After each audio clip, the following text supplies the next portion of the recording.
U.S. President Donald Trump's former aide Steve Bannon sought to use personal information collected online to promote a cultural war.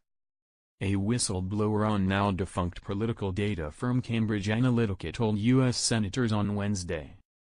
Bannon, a former Cambridge Analytica vice president, saw cultural warfare as a means to create enduring change in American politics, testified Christopher Wiley, who says information about tens of millions of Facebook users ended up in Cambridge Analytica's hands.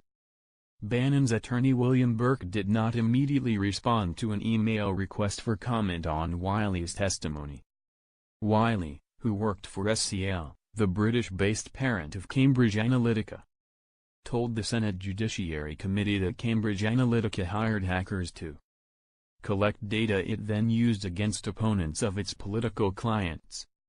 Allegations of the improper use of data for 87 million Facebook users by Cambridge Analytica, which was hired by Trump's 2016 election campaign, have led to investigations in the United States and Europe.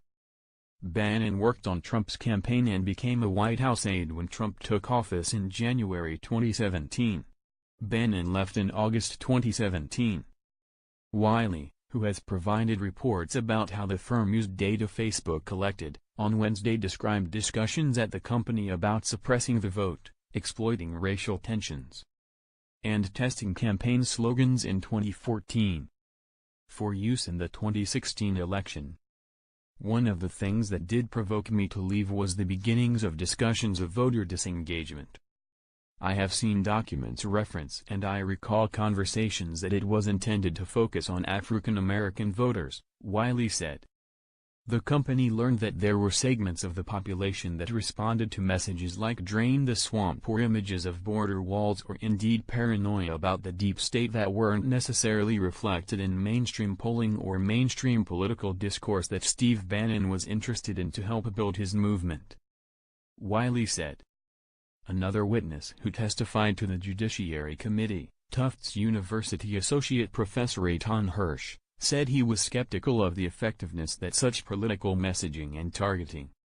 No person is persuadable all the time, he said.